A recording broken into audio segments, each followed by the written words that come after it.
Good morning students. Next topic है हमारा antigen.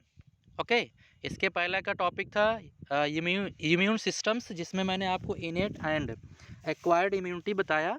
Next हमारा जो टॉपिक है वह एंटीजन। अगर हम एंटीजन को ब्रेक करें तो एंटी मीन्स होता है एंटीबॉडी और जेन का मीन्स होता है जनरेटिंग मटेरियल्स और सबस्टेंस। ओके, यानी एंटीजन्स का मतलब होता है एंटीबॉडी जनरेटिंग मटेरियल्स, यानी ऐसा मटेरियल्स, ऐसा सबस्टेंस जो एंटीबॉडी को जनरेट कर सकता है। ओके, तो अगर हम एंटीजन को डिफाइन करें तो होगा it is defined as any foreign substance, कोई भी फॉर्गन सबस्टेंस जो बॉडी को एक्सेप्टेबल ना हो। Okay, inviting the body and capable of stimulating an immune response. Okay, यानी ऐसे फॉर्गन पार्टिकल्स जो बॉडी में इंटर करके बॉडी के इम्यून सिस्टम को स्टिमुलेट करते हैं। Okay, antigens are generally large protein molecules. अगर हम बात करें नेचर ऑफ एंटीजन्स का तो ये होते हैं लार्ज प्रोटीन मॉलिक्यूल्स होते हैं। ओके, और देखिए एक बात यहाँ पे है कि कोई भी पैथोजेंस वह एंटीजेंस नहीं हो सकता है। ओके, यानी वह एंटीजेनिक नहीं हो सकता है। उसके सरफेस पर अगर जो है एंटीजेनिक डिटर्मिनेंट फैक्टर्स होंगे, डिटर्मिनेंट्स एरिया होगा, तो वह एंटीजेंस हो सकता है। ठीक, लाइक मैंने एक स्ट्रक्चर बनाया है, यहाँ पे पैथोजेंस है, पैथोजेंस के सरफेस पर आपको एंटीजेनिक कंपोनेंट्स दिख रहे हैं और दूसरी तरफ एंटीजेनिक डिटर्मिनेंट का जो है फैक्टर्स दिख रहा है। इसको हम लोग एपिटोप भी कहते हैं, यानी वह एरिया है जो एंटीबॉडी से बाइंड होता है। एंटीजन का वह एरिया जो एंटीजन से बाइंड होता है उसको हम लोग एपिटोप कहते हैं। ओके, सो हम कह सकते हैं कोई भी पैथोजेंस हो, यानी कि अगर पैथोजेंस की बात करें तो पैथोजेंस एंटीजन नहीं हो सकता है, बट अगर उसमें एंटीजेनिक फैक्टर्स हैं तब तो वह एंटीजेंस हो सकता है।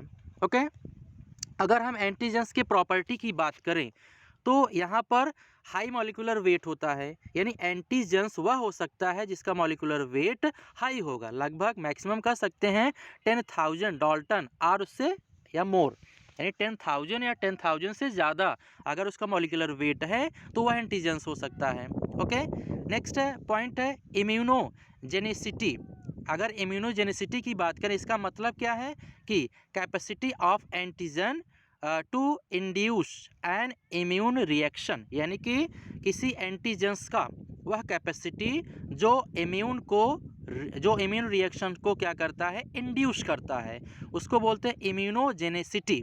यानी कि अगर हम एंटीजेंस की बात करें तो एंटीजेंस में नेचर इम्यूनोजेनिसिटी का भी होता है।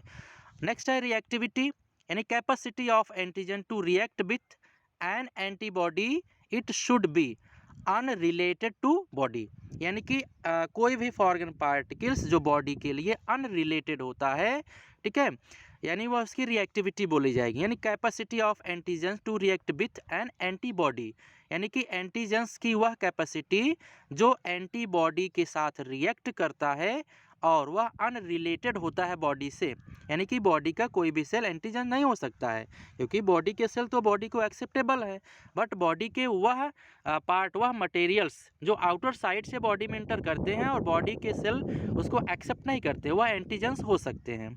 ओके, नेक्स्ट है fourth point, antigens with both immunogenicity and reactivity are considered complex antigens. ये दोनों कॉम्प्लेक्स एंटीजन्स बोले जा सकते हैं। Antigens have a specific region on their surface, यानी एंटीजन्स के सरफेस पर कुछ स्पेसिफिक रीजन होते हैं जिसको मैंने अभी आपको बताया, epitope, which act as an antigenic determinant, जो एंटीजेनिक डिटर्मिनेंट के जैसा एक्ट करता है, इट इज कॉल्ड एपिटोप।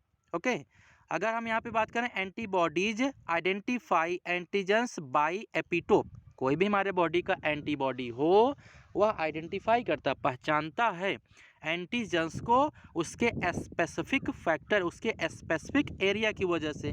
मैं यहाँ पर बहुत सारे स्ट्रक्चर एंटीजेंस का बनाया हूँ जहाँ पर अलग अलग तरह के स्ट्रक्चर्स हैं, ये स्ट्रक्चर्स उनके एपिटोप्स हैं। इस एपिटोप्स को हमारा एंटीबॉडीज आइडेंटिफाई करता है। अगर कोई एंटीजेंस ठीक है, इस टाइप के स्ट्रक्चर को बियर किए हुए और हमारे बॉडी में वो इंजेक्ट हो गया, इंटर कर गया, तो हमारा जो एंटीबॉडीज है, ठीक है, और उसी के अगेंस्ट जो एंटीबॉडीज है वह उसके साथ बाइंड करके उसको क्या करते हैं, ब्रेक डाउन करते हैं या डिस्ट्रॉय कर देते हैं। ओके, यहाँ पे देखो एंटीबॉडीज़ का एक स्ट्रक्चर दिया गया, आगे एक स्ट्रक्चर पढ़ना भी है। स्ट्रक्चर में दिया गया जो एंटीजेंस हैं, एंटीजेंस का वह एरिया जो स्पेसिफिक एरिया है, जो अलग सा स्ट्रक्चर है, उसको हम लोग एपिटोप कहते हैं। और एंटीबॉडीज़ में भी उस टाइप के स्ट्रक्चर्स होंगे जिस टाइप के स्ट्रक्चर्स एंटीजेंस में होंगे, और वही एंटीबॉडीज उस एंटीजेंस को अपने साथ एक्सेप्ट करता है, और हम एंटीबॉडीज़ के उस एरिया को बोलते हैं पैराटोप। ओके, यानी कि कोई एंटीजेंस एंटीबॉडी के जिस साइड से बाइंड होता है उसको हम लोग पैराटोप्स कहते हैं। ओके,